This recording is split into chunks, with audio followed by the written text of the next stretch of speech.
Happy New Year. It's so wonderful to see you in 2022. I'm super excited and I welcome you to 2022, and I pray that in this year, um, all that we work for will deliver far greater results than the effort we put in. Okay, so this is our first episode this year and our 16th episode in the course of this, transmissions and this video.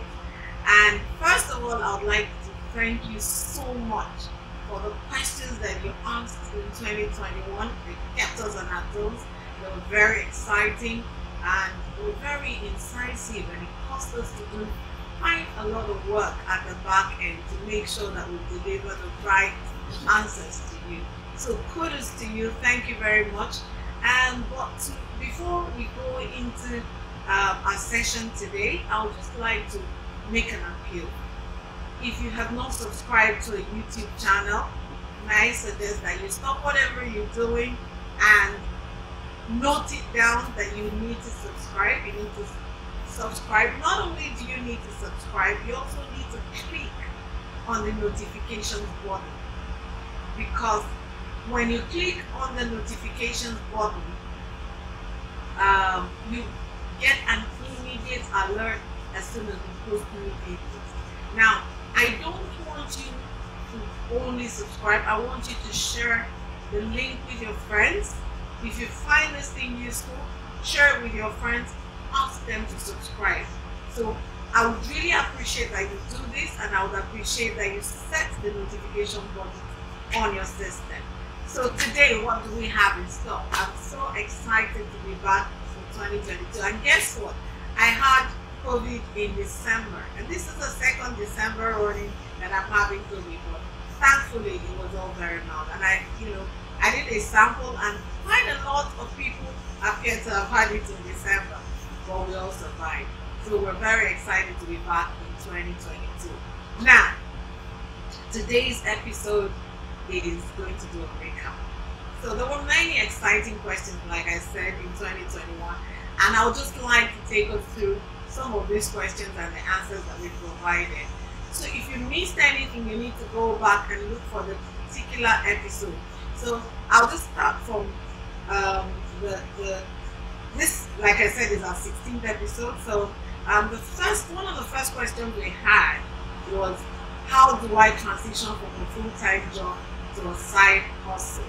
The person who asked the question did not state their name, so it was author unknown. Now, what we decided is that the most important thing is to identify your interest. What area of your interest do you want to pursue as a business? Because when you make your hobby your business, then you're successful at it because you're excited every day. And that's from none other than a magical entrepreneur that we all know, Richard Branson. So don't just jump into enterprise. Look for a passion, something that gets you out of bed, something that you're excited to do every single day of the year that does not feel like work. Then find a way to turn it into a business. That way, you know that you will be excited for life. Okay. And the second question we treated was how to manage our cash flow, especially for entrepreneurs who tend to sell on credit because they're trying to build a customer base, and there's some people who have delays in getting customer payments and their books do not balance at the end of the day. What is the best way to manage that cash flow? Now, one of the responses we said in our broadcast was that you should set clear ground rules.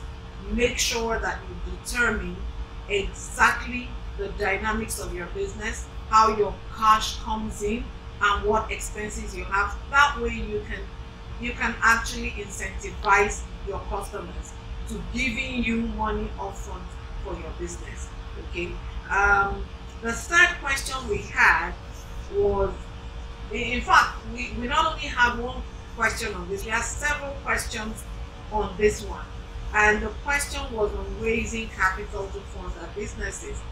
Now, what we did was we took that in, I believe, 3 parts, and this we treated over a three-part episode, and we agreed and determined that it depends on the stage of your business.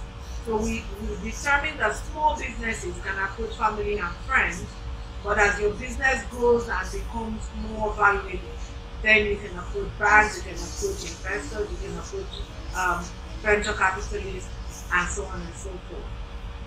Then the next big question that was asked was on marketing. How do we market? How do we retain customers? What strategies is best to remain relevant and relevant and visible? Okay, so the answer we had to that was that to determine the best strategies that work for you, it's first that you have to know your target market. Who are you targeting? Who are you appealing to? Who is your business designed for? So once you determine who your target market is, it would help you develop and design the right strategies to I don't want to use that power to target that market, that segment of the market. So you have to know your audience, you have to know their demographics, you have to know what platform to reach them on. That way you're not looking for ultra high net worth people on Instagram. You're not going to sell your business there to them, no matter how hard you try. You're not going to sell extremely luxurious goods.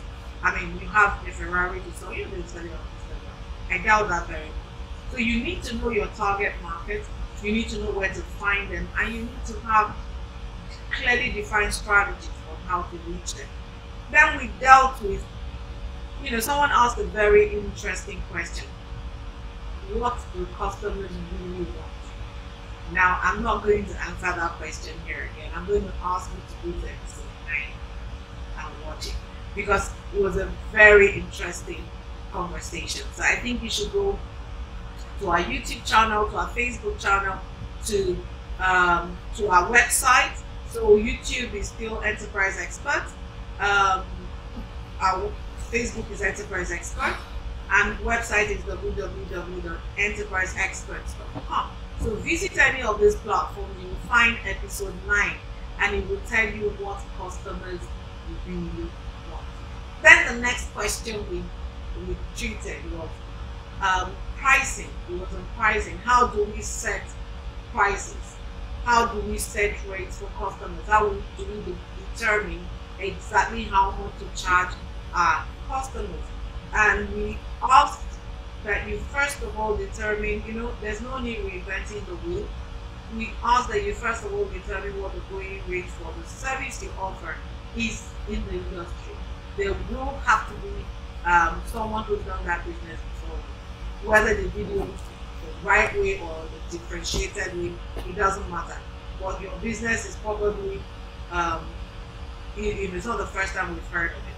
So I suggested that you look around the industry and find similar players who have been able to find a pricing arrangement, and try to find a price point that allows you to maximize your that opportunity that you're presenting to the market and your unique selling proposition.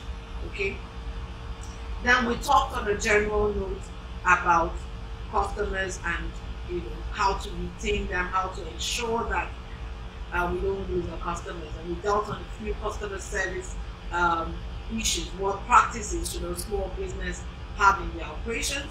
And we agreed that integrity was key, honesty, ensuring that you deal with the client issues, and that you never overpromise and underdeliver. Instead, underpromise and overdeliver.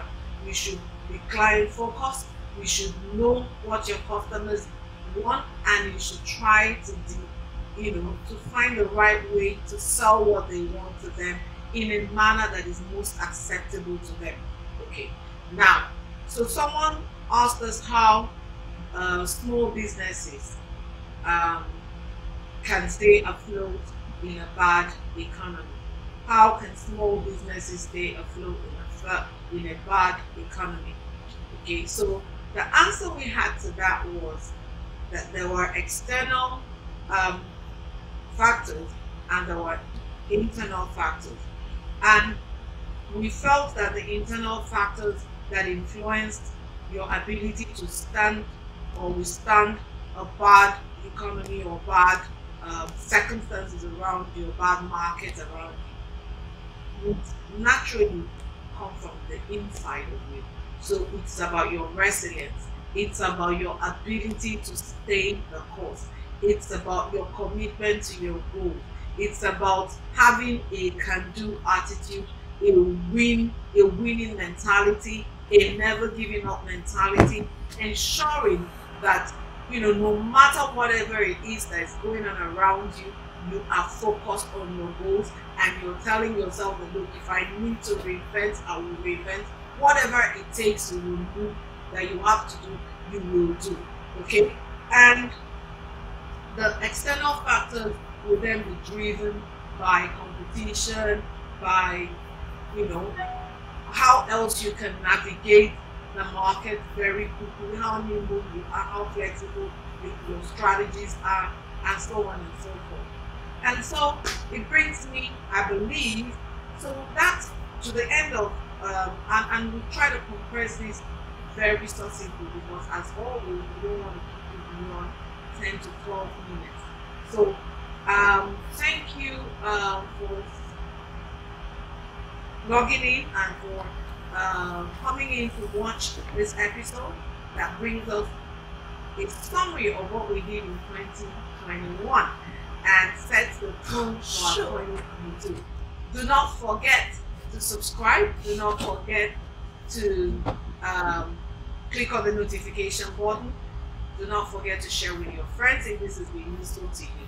I look forward to seeing you next week, Tuesday, same time, 8 p.m. Please, please, please subscribe. It will make me really, really happy. It will make me know that this is a worthwhile exercise. I really would love to use this medium to thank all those who send us questions and ask that, please, if you've never sent us a question, think of one and send it. I look forward to seeing you next week. Have a blessed evening. All the very best. God bless you. Night.